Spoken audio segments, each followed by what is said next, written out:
Hey guys, it's Rachel with Restorations by Rachel, and here is my project this week. This is kind of like an extra exciting one for me. This is my first client. I didn't know the person beforehand, custom.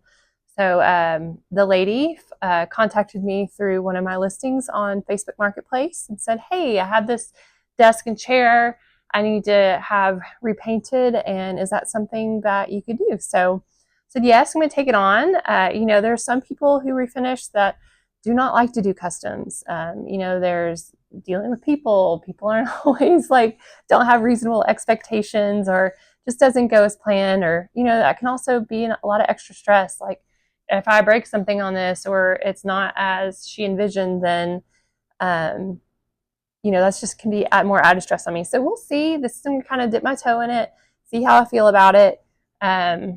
And if I don't like it, that's okay. I can just keep, doing my flips and go at it that way. So she has this lovely Dixie faux bamboo dresser, and desk and chair. She obviously, the seat's missing. She has upholstery on it, and she's going to redo that herself. And then she wanted to keep the hardware as is, and she just kept that, and she's going to clean it. So I'm going to get going on it. As a whole, they're both in good shape. I think this is from the 70s, so, it's a good 50 years old and doesn't have anything major going on with it. That laminate top will require some attention with sanding. You can see there's quite a few dings on the chair, and there'll be some things here and there that I find as I'm going through the process of refinishing it. There's that all-important maker's mark. I'm also excited to see how it compares to the faux bamboo dresser that I recently did. So before I get going on anything, first things first is to clean. You want to get any dirt, residue, whatnot from the years off of here. Because if you go and sand, you can sand it down in there, and it can just inhibit your paint from adhering like it needs to. So I'm using Simple Green. You can use Dawn, that's cheaper, but I'm just going for the squirt method. Squirt it on there and let it sit, and then wipe it off. So get going.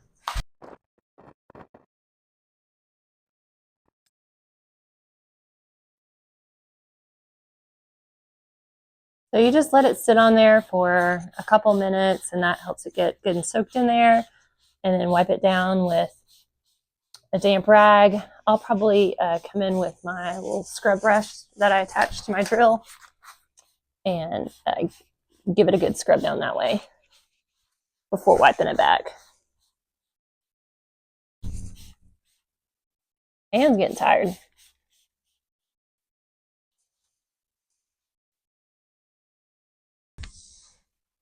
All right, coming in with my fun drill attachment. So I'm just gonna dip it in the water and scrub.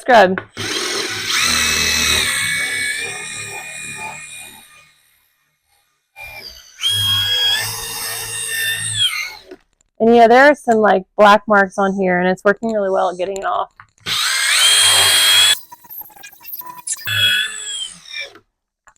I will note that I'm getting splashed, but I'm going to get sweaty, dirty out here anyways.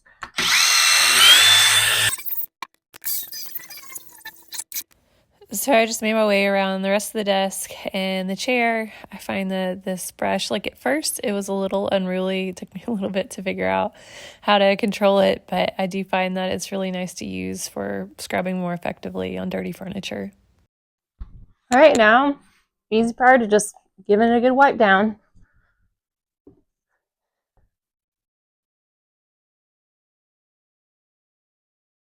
All right, I don't know if the camera is spilling it as I'm trying to show it, but give you the idea of what the water's like after I wiped it down. Okay, so now that it's all cleaned up, my first thing I'm going to do is fill some areas that need to be repaired. There are only a few that kind of have some major ones. I'm just going to use Bondo. It's a 2-part epoxy. This is the putty. This is the hardening agent. And then I just have some leftover cardboard that I use that I mix it up on. You can see I've used the other side, get good use out of it, but it hardens within about 15 minutes, and then I can sand it. And so I can sand it down as I'm going through and doing my scuff sanding.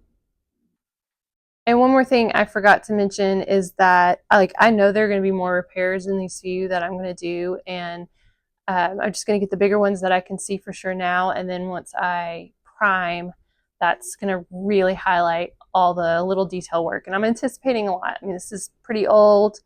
I've done bamboo before, and I had a lot of filling and caulking to do, so I think it's best to get that first coat of primer on there and see what I have ahead of me.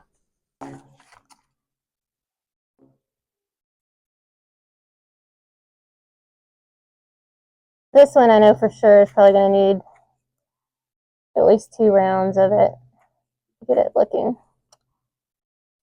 like it belongs there.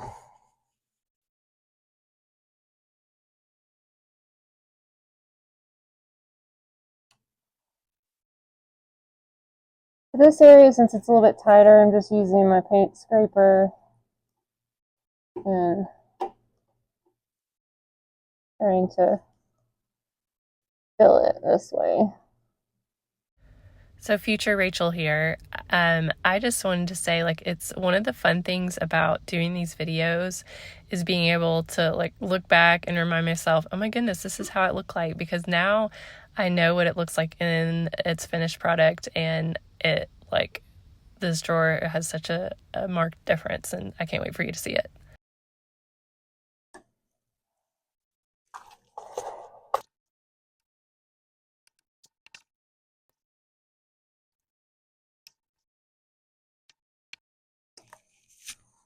Now this corner, I'm going to use tape to kind of create an angle so I can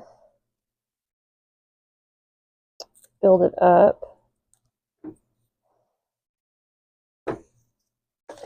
Alright, I'm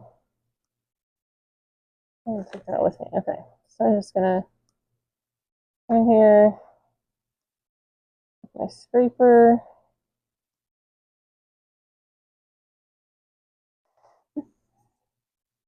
And do the best I can. This is just first blush. It's not going to be perfect, but it's a good start.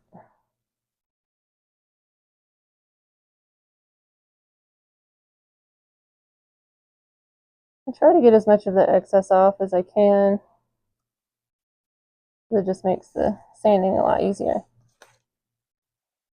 Now, you probably remember me mentioning that the client, she has the hardware, but I was kind of looking at the hardware and it looks like it's been placed at different angles at different times.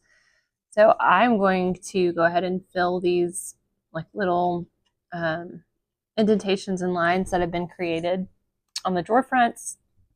And that way, it's smooth, and when she places the new hardware on there, it will look best. So since the dents are so shallow, I'm just going to use this glazing putty, and it works really well at filling the holes. I do have this trim I'm going to have to work around. It's a little annoying. Probably should put it on the other side of my putty knife.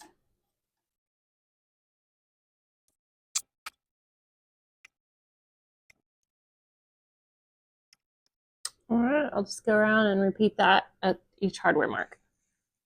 Now that I've done all the filling that I plan to do for this round, it is time to scuff sand.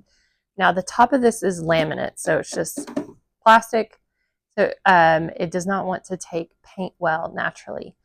So what I'm going to do is go in with my 80 grit sanding paper, and I will go very slowly over the surface of it to get it to scratch up that surface as much as possible. And I won't go in any higher grit. I found that the 80 grit, like on my last faux bamboo project, that worked really well, because when I didn't scuff sand it as well, my primer didn't stick and I had to take it all off and redo it. So I'm hopefully going to learn from my lesson here and just get this sanded down, and I will switch to like a 120 grit on the rest of the body, because I know the sides are probably MDF under that finish, because it seems similar to that same dresser. And then I'll use my foam pad attachment on all these angled surfaces to smooth it out and get it ready for paint. You already saw me at regular speed sanding in that first front corner, but here it is sped up. But one thing I wanted to point out to you is you'll see me bending over to look at it from an angle every now and then. And what I'm doing is I'm just looking to see that the surface is no longer shiny, that it's getting really buffed up, and you can see that the surface has been sanded really well. So you're probably going to notice that I'm actually talking on the video here, but I didn't realize my microphone was off. But what I'm basically telling you is that I'm going to switch over to these hand sanding tools. I'm really just going to use that circular one, but I just got them and they're really inexpensive, and I'm excited to use them because I can just put my round sanding pads on there. But I'm going to use this so I can get down and really scratch up the surface even more, where I can just kind of put pressure down onto the surface, where I don't like to do that as much with my orbital sander. As you can probably tell, I don't want it to happen again where I have to resand and reprime. All right, this kind of gives you an idea of what I can see with my eye, but it's, you know, that section is dull. This isn't as shiny as it appears just because of the angle, but you can see where it is much duller now. It's all those scratches that I need to be on there. So a lot of the areas around the trim, it's pretty rough, and it's like, it's not that there's some dirt on there, it's just part of the old finish. So I'm going to take a coarse grit sandpaper, sanding sponge. I'm hoping this is going to get it off, but if not, I'm going to have to, I don't know, just try different options. Alright, this is not one to stay still. But I thought this coarse grit sanding sponge would be good, just because I can focus on that area without getting around the other spots.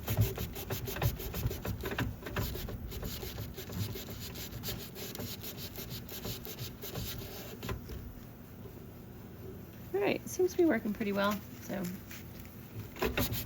I'll try this out.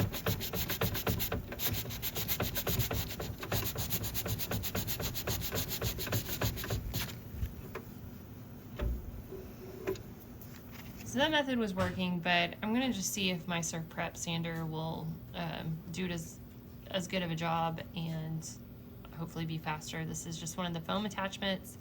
It's one of the firmer ones. There are some that's softer, but the firmer ones tend to sand a little bit better, take off more, and do it more quickly. So we'll see how this goes.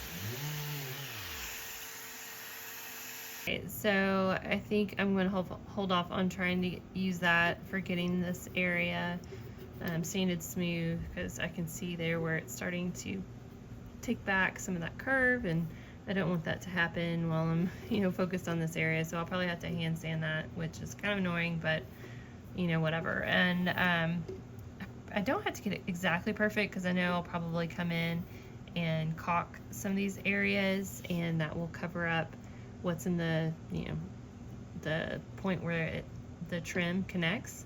It's really close, so that's at least good news. And but this foam sanding pad will still be good for doing a light sand, or sorry, I was pointing somewhere the camera wasn't, but doing light sand over all those areas throughout. You'll notice with the foam abrasive, while I'm sanding, I keep moving. I don't really want to stay in the same spot for very long, because even though it is a foam and it conforms to the surface, it could easily, especially on those joints where it's a little bit higher, that it could easily start taking back some of that contoured trim that's on there. So I'm just trying to make sure that I'm giving it a good scuff sand, but also being mindful of you know, how the trim is shaped. On the drawer fronts, I went with 100 grit because this finish that is on there, there's a texture to it. And once I put paint on there, if I don't smooth it out before I put any paint on there, then I'm going to have to fill the lines. I learned this from my dresser, so I am trying to do a good job of learning from that lesson and making it easier on me by doing more prep in the beginning.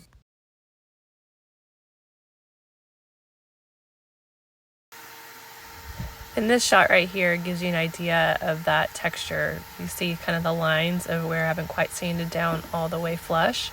So that's what I'm trying to get rid of. And then I switched over to a 150 grit just to make it a little bit smoother all around. Okay, so the sun's kind of coming in this way. You're going to see me squinting. So for the drawer fronts, I had switched to basically trying to get rid of all the finish, that faux finish. You can see like there's just those lines in there, and a lot of times when that primer, or at least my last faux bamboo project, when I put the primer on it, you could just see a lot of the lines through it. So I figured, you know what, with these drawers I will take off that old finish and hopefully have a lot less of that filling that I had to do, because the that last dresser had so much filling I had to do after the fact, and it was kind of a pain. But I remember also with the dresser that the side was like MDF, and that's can be problematic if you burn through down to that, just because I typically use water-based products and that water would just make it go, you know, it looked bad. So if I do burn through it, I can put some shellac on there. And I'm also thinking of I'll use an oil-based primer, so might not be that big of a deal, but just something that I'm thinking about and want to be careful with when I sand on this side. But all right, I'm gonna get to it. I'm using a 120 grit on my orbital sander to go over this side. It's working really well. I'm just trying to get down to where it looks like that white primer or whatever base was on there in the beginning. You see there are a couple spots that I burned through, but I don't think this was quite the MDF like my previous dresser, and it was by Henry Link. This one's Dixie, but you know, it wasn't an issue. In this orbital sander, I was able to get through it all pretty quickly. For this skinnier drawer, I can't get into that area in the middle with my sander, so I'm just using this sanding sponge. It's 100 grit, so it's a little bit coarser. I am careful to not press down too much because since it's a sponge, it can get down into the grooves a little bit and take away the glazing putty that I put in there. But I'm going to use this to also take away as much of the texture and the old finish that I can.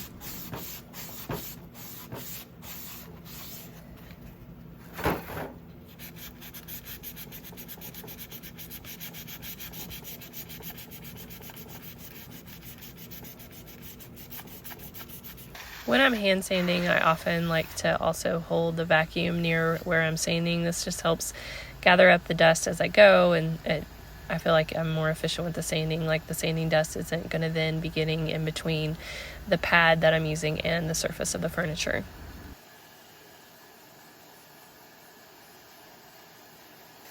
Now, the chair has lots of contoured surfaces, and honestly, for chairs, I would typically be like, nope, I'm out, but I knew it was one single, somewhat small chair, and so I was willing to take this part of the project on. But these contoured foam sanding pads make the work go so much faster, and you can see there are bits of the finish flaking off as I sand, and around these curved areas, that's really about the only place that I saw the finish consistently failing. So with this chair, I obviously started out with the Surf Prep sander, which is great, but honestly, I think that this pad is getting worn down a bit. I mean, you can see it's real wrinkled in. It's my last one with this medium grit. I've ordered some more, but it won't be here, I imagine, for another week. Just because of shipping. It comes from California. So I'm going to switch to my orbital sander. The only caution I have to take with the orbital sander is I feel like it just takes more off more quickly.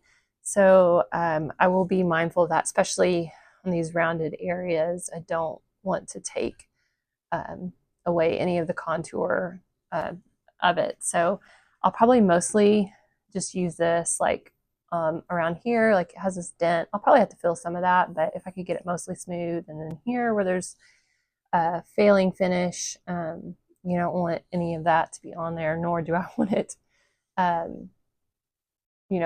that rough looking. I need to smooth it out. So I'm going to try this one out. And these I actually got from Surf Prep. They have different, different sizes, and whether it be a rectangular kind, like I know people bought some pads from them to fit their Festool.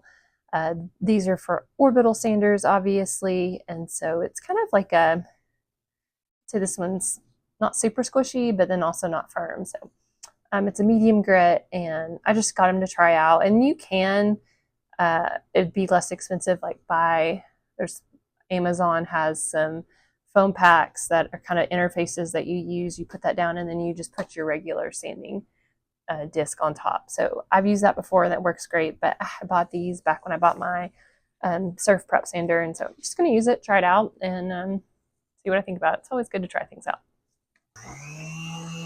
You'll see me struggling a little bit to figure out how to sand this while holding my sander with both hands, and I think I just ended up like kind of creating a clamp with my feet to hold the chair still, but this did work well. And one benefit I like to this particular orbital sander is that the speed is adjustable, so that helps me. Like I could start out with it maybe not running as fast, and maybe it's good the amount that it's taking off and it's not taking away from the contour, or if it's, I need it to speed up a little bit, I can adjust the speed and then see if that's still working to sand, but then not take the contour off.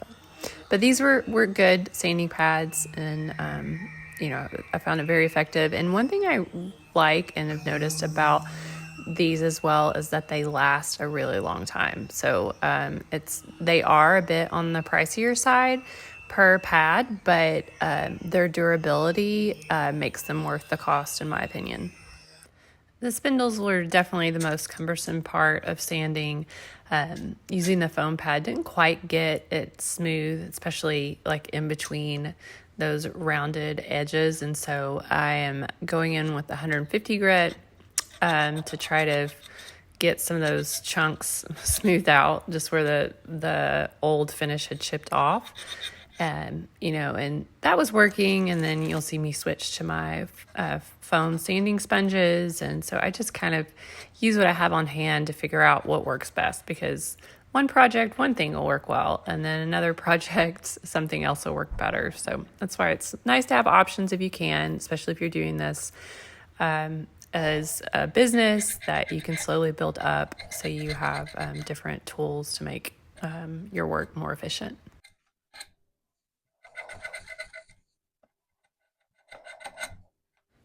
I had some spots on the bottom rail that were pretty chewed up, so I'm just going in with Bondo again.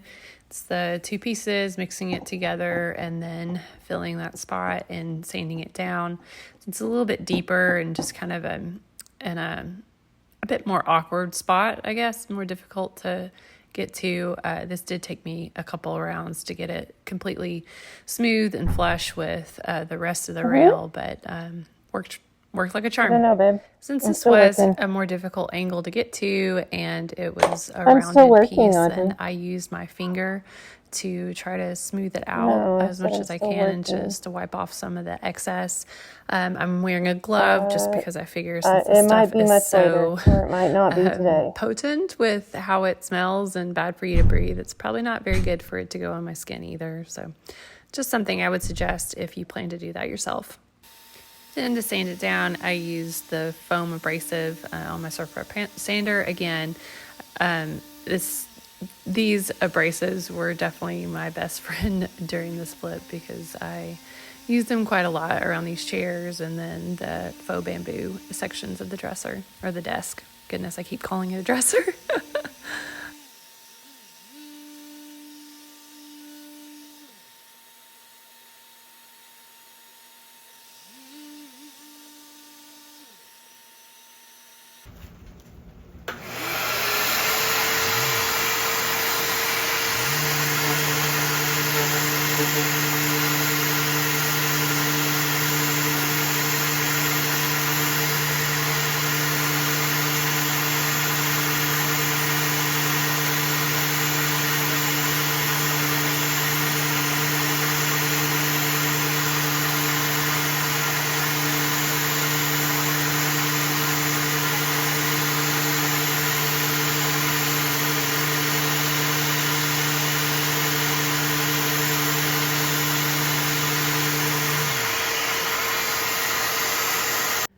Once I am finished with all that prep, I am ready for primer, but there are a couple more steps I have left.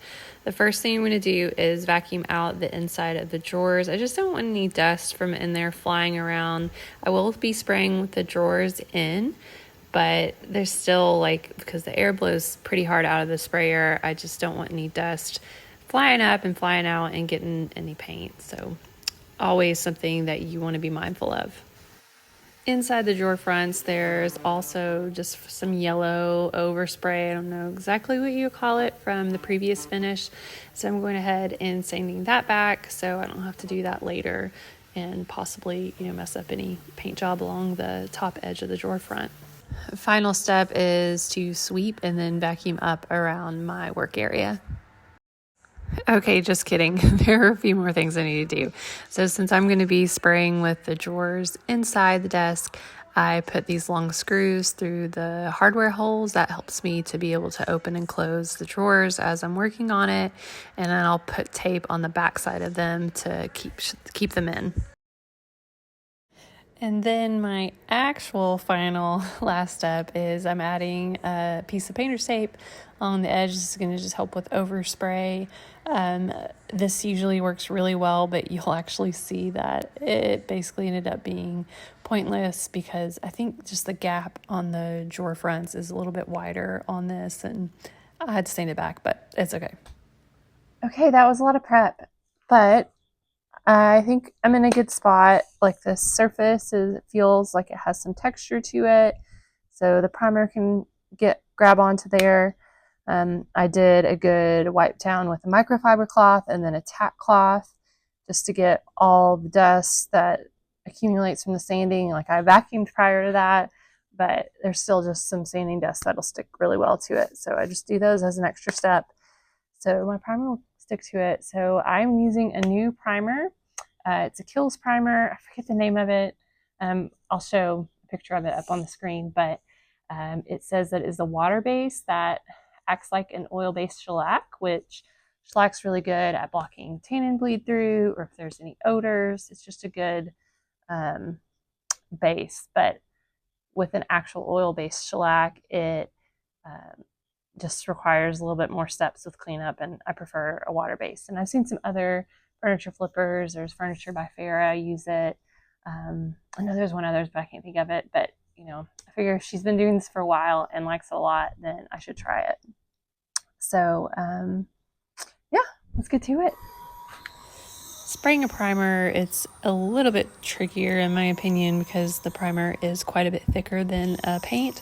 So you do have to water it down, but I don't like to water it down too much at the same time because you want that really good coverage that a primer is supposed to give. But so I'm still learning kind of the right ratio with that. And sometimes you also just have to adjust your spraying as you go. Maybe you need to adjust it to have more product come out with the flow, or level up on the airflow power that's coming out. And so you can see I did stop there a little bit to increase how much paint was coming out. For the edges of the drawers, I like to just use a cardboard backing to protect the inside of the drawer or the side of the drawer, so I can then just spray those edges of the drawer. Some people will just go in with a paintbrush and paint them, but I find that a little bit more tedious. And you also have to watch that as you're brushing, you don't have any like excess paint that gets on the front of the drawer. I've had like kind of little mounds of it. It's not like anything major, but it's still something that you can miss, and kind of annoying if you do, because then you have to sand it down and spray the whole front, and just easier if you don't have to deal with that. And spraying it is so much faster than using a brush too. After getting the drawers, I then just get the rest of it with a good even coat. The chair is a bit more, tedious to spray. You have to make sure you're getting it from all the angles, and there is quite a bit of overspray, so you want to think about that for your workspace. All right, it is the next morning, and it is time for the moment of truth, the scratch test, and oh my goodness, it's stuck. This is exciting. Yeah, it's not coming off. This will be the top is the biggest test since it's laminate. Look at that. All right, this means I can smooth this all down, and I have some spots to fill, like here. Let me zoom in a bit for you. Here along the edge, I'm going to have to caulk that just to fill those gaps, and I'll do that like around the trim here. But in all, it looks pretty good. There's some spots here, like I want to smooth that out. I might use the glazing putty rather than sanding. I don't know. We'll see what I think would work best. There's some spots around the leg here, but as a whole, it looks pretty good. I'm very encouraged by that. I learned from my mistake with the last one, and good to go. For smoothing out the primer, I am going to use this hand foam sanding pad. It is 180 grit. It came in a multi-pack, but these things are so versatile, and I use them basically on every project. But I like hand sanding in between coats because it's just a light sand. You're not trying to take off a lot of the product. You're just trying to smooth out the rough spots. So I'm going to get going with my mask and get this guy smoothed out.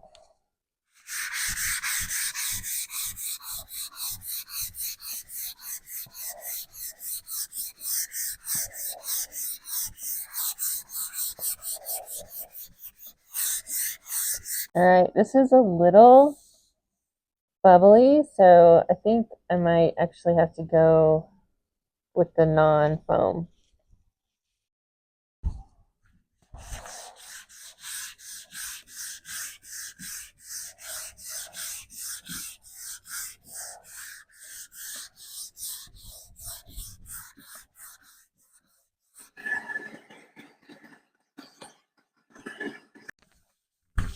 All right, I finally got it to my liking.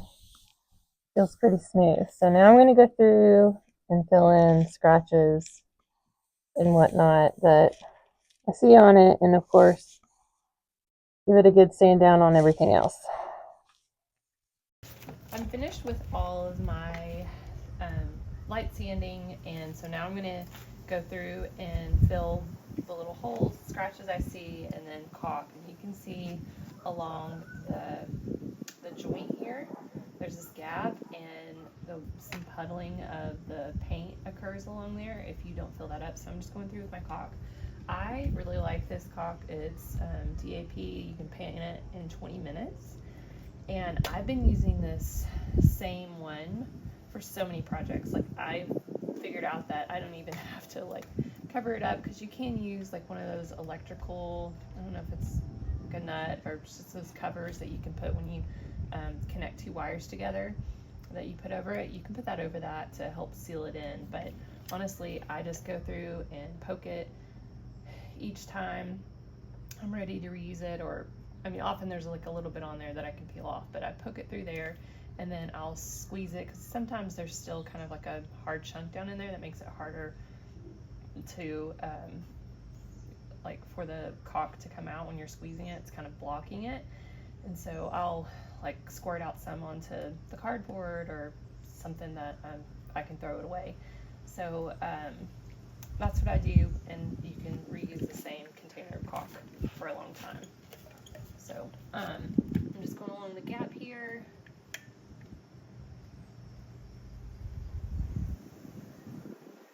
Putting much of an even bead as I can. Some people use baby wipes. I just dampen a paper towel, and then I'll glide my finger over it. And one thing I wanted to say too with that primer, I really liked it. It sanded down well. It was still adhering well even when I put quite a bit of pressure on there. So 10 out of 10 would recommend the primer. I'm not sure about tannins, of how well it blocks that, but for what I needed it to do here, especially sticking to that laminate, it did great. So I'm going to go around, finish caulking all these areas, and hopefully get some paint on there before it gets too hot. In addition to the sides of the desk, I'm also getting around all the trim on the drawer fronts, that's top and bottom, because there's gaps basically everywhere along there. Here I feel like is a good comparison to see this is where it's caulked, this is where it's not, and this is going to look so much better with that paint on there than if I'd left it open. I'm also going to get the seam here on the chairs. Most likely once she puts the seat cushion back on there. You won't really see it, but I see it now, so it's going to bother me if I don't.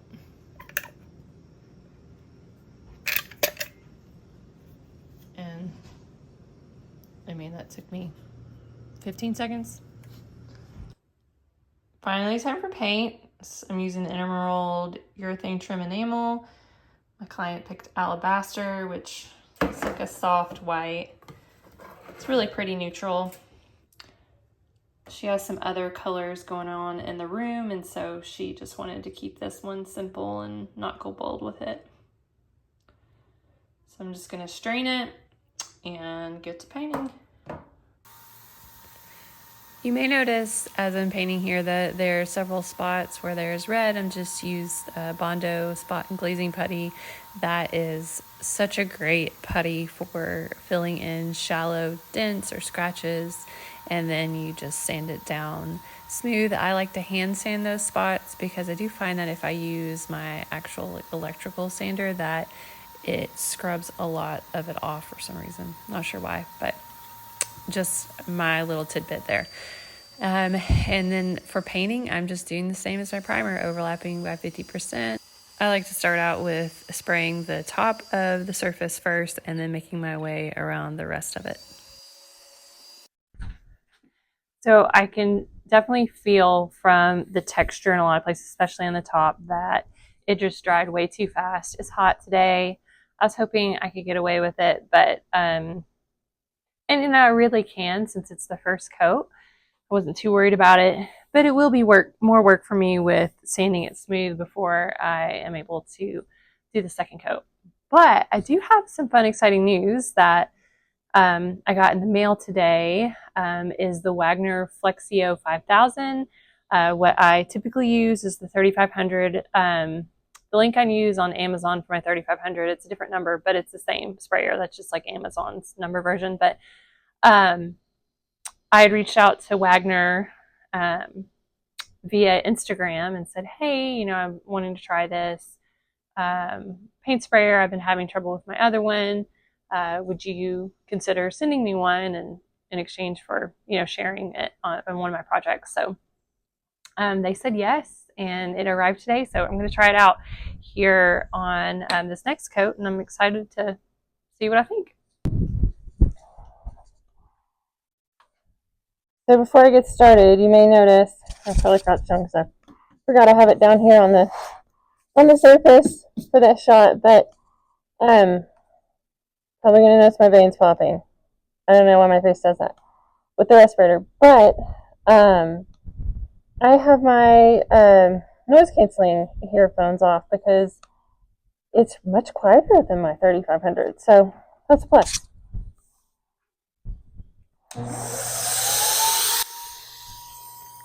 It did take me a little bit of adjusting to just to, figure out how to adjust the paint flow volume and the air volume because it is a little bit different than working with my 3500, but I really liked it. And one thing I liked is that I'm not carrying the motor up on the sprayer that I'm holding. It has a separate box that you saw in the other shot where I was pointing to it. That's where the motor is, and then I'm just have the sprayer and the paint canister itself in my hand. You may notice that the paint canister looks a little used. It's because it's actually the canister from my 3500. Thankfully, it interchanges pretty easily because I already had paint in there from my first coat. So it was just an easy switch where I didn't have to dump it out and then rinse that one out. All right, I know I probably look like death, but I wanted to share my initial thoughts while it was fresh. But I really liked it. I liked that it was quieter. I felt like it sprayed more material out than my 3500, which in this case, I think is good because I was struggling with maybe too light of the product coming out and it drying too fast. So there's a very fine line though with that you don't want to be spraying out too much, that you create drips, which I feel like that's more of an issue with top coat. But with paint right now, I'm just trying to get it out there and not dry too fast, because even it's 9:30 right now, and when I started painting 15-20 minutes ago, I like asked my phone what's temperature. It is 90 degrees. So it's still quite warm, but at least the paint container says like up to 90 degrees. So I'm hoping, especially as I close these garage doors, that it will dry kind of smoothly. But we'll fix that tomorrow if it's not. Back to the sprayer. I think one thing I'm going to have to get used to is having that thicker cord. Before, I'm just used to my extension cord, which is thinner and a bit more like flexible and movable. So that'll be something I get used to. And then also, like, my extension cord was longer. This cord isn't as long, but it is still a good length. So just some adjustments I make. But overall, like, I'm really happy with it. And I can also tell a difference. Like, the cord did get hot. The black cord, that's like where the power is seeping through in the air. But the air that was coming out of the system, where I could feel like my 3500, where I thought it was overheating, it was not hot.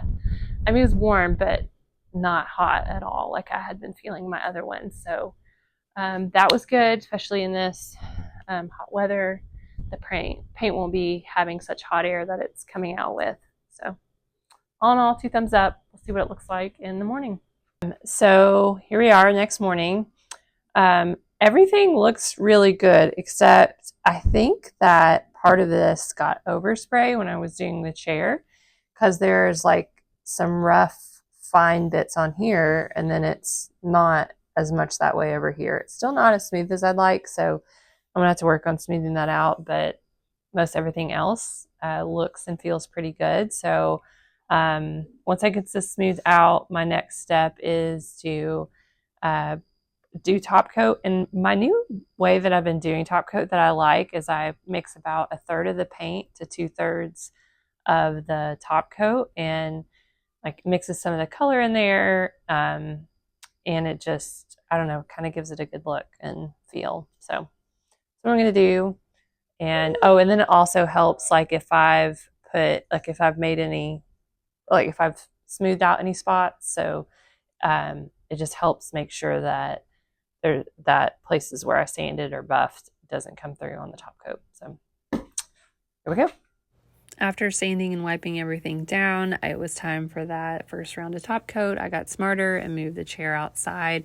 This way any overspray wouldn't fall on that desk. Since the top coat is thinner than the paint, you do want to be mindful and adjust your spray settings for how much product comes out. You'll probably want to put it a little bit less, and then also the airflow to be less powerful, and that way you can be mindful of any drips, especially on the vertical surfaces. All right, so this is an interesting angle, but you can see that along this underside of the spindles on the desk, it did not get painted. So I am just going to go in with my brush and paint under there. I'm not too worried about it like looking different, because sometimes when you can use a brush, it will have kind of a different sheen than if you sprayed it. But since it's the underside, I'll be careful to stay like where you wouldn't see it from another angle, and get that covered up.